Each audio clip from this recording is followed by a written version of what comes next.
तो ये short video मैंने संसद के बारे में बनाई गई है। तो देख सकते हैं संसद के बारे में मैंने लिखा है 79। तो संसद अनुच्छेद यानी कि संविधान के अनुच्छेद 79 79 में संसद का उल्लेख किया गया है। तो संसद में 3 भाग होते हैं। संसद के 3 भाग हैं। पहला है राष्ट्रपति, दूसरा राज्यसभा, तीसरा लोकसभा। ठीक हो गया। अब इनके अनुच्छेद देखते हैं कि संविधान में किस अनुच्छेद में इनका उल्लेख किया गया है। मैंने इससे पिछले वीडियो में आपको बताया कि अनुच्छेद 52 से लेकर 61 तक राष्ट्रपति का उल्लेख है और राज्यसभा का 80 में है, अनुच्छेद 80।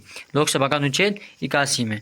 तो देख सकते हैं यहाँ पर मैंने लिखा नीचे कार्यकाल, यानी कि राष्ट्रपति का कार्यकाल कितना वर्ष होता है।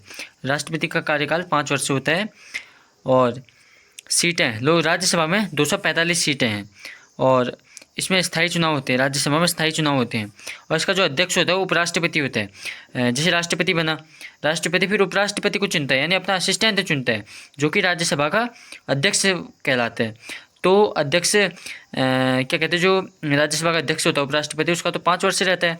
जैसे राष्ट्रपति का 5 वर्ष पूरा हो चुका है, काल पूरा हो चुका, तो ये उपराष्ट्रपति भी हट जाता है। तो इसका 5 वर्ष है। लेकिन जो इसमें राज्यसभा में मंत्री हैं, जो बैठते हैं मंत्रीगण, उनके 6 वर्ष का रहता है जो उसमें बैठते हैं।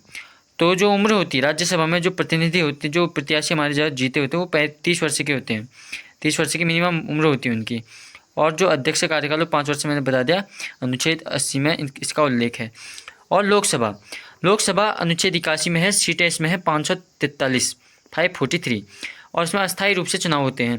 अध्यक्ष लोकसभा अध्यक्ष, जो इसका अध्यक्ष होता है उसे लोकसभा, इसका तो उपराष्ट्रपति होता है, लेकिन जो इसका अध्यक्ष होता है उसको लोकसभा अध्यक्ष कहते हैं।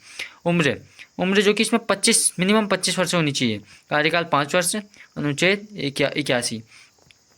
अब दोस्तों वर्ष का देखिए कार्यकाल ये देखिए, इसी क्रम में याद करना। संसद के 3 भाग होते हैं, राष्ट्रपति, राज्यसभा, लोकसभा। ठीक है। तो यहाँ पर देखिए, जो राष्ट्रपति की मिनिमम उम्र होती है 35 वर्ष या 35 वर्ष से ज़्यादा, 35, 30 और 25। तो 35 सबसे पहले 35 आपको याद रखना है, उसके बाद 5 घटा देना है, 35, 30 और 25। तो और जो इनका वो है क्या कहते हैं, अनुच्छेद है, अनुच्छेद संसद, राज्यसभा और लोकसभा का। आपको राष्ट्रपति का तो याद करना पड़ेगा 52 से लेकर 61, जो कि भाग 5 में आता है। ठीक है। तो देखिए पहले संसद है 79, राज्यसभा 80, लोकसभा 81। एक एक ऐड कर देना है, संसद, राज्यसभा, लोकसभा। तो मैं ऐसे याद करना है 1 2 3। ठीक है। इस क्रम में याद करना है। 79 100 से संसद, 100 से 79, फिर उसके बाद 80 में राज्यसभा और 81 में लोकसभा। ठीक हो गया। तो आप यहाँ पे फ़ोटो खींच सकते हैं, इसकी स्क्रीनशॉट ले सकते हैं। दोस्तों जो इसमें मैंने आपको बताया कि राज्यसभा और लोकसभा में 3 सीटें हैं 245 और 543। तो इसमें 12 मनोनीत सदस्य होते हैं, 12 इसमें जो कि वोट नहीं करते हैं। राष्ट्रपति किसी भी चुनाव होता है उसमें वोट नहीं करते, कोई भी मत नहीं देते, लेकिन इनको बराबर इनकी सैलरी प्राप्त होती है, इनको प्राप्त सैलरी मिलती है, लेकिन इनका कोई कार्य नहीं रहता है। ठीक है। क्वेश्चन में ये भी पूछा जाता है कि संसद भवन कहाँ है, भारत का संसद भवन कहाँ है, नई दिल्ली।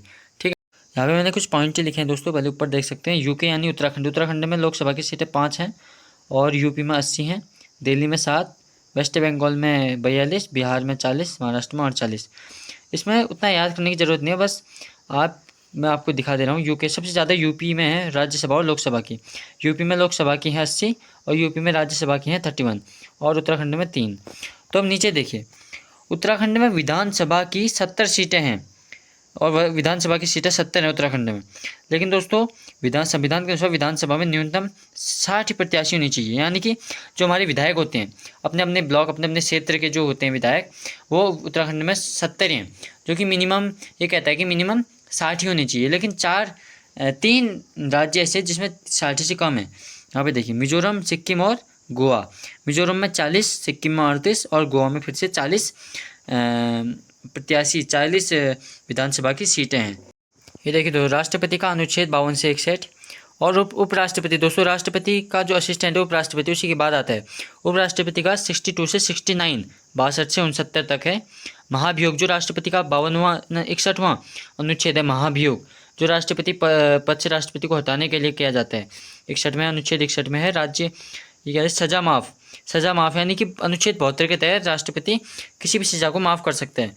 और नीचे यहाँ पर देखिए, संसद 79 अनुच्छेद में है, राज्यसभा 80, लोकसभा 81 में। ठीक है।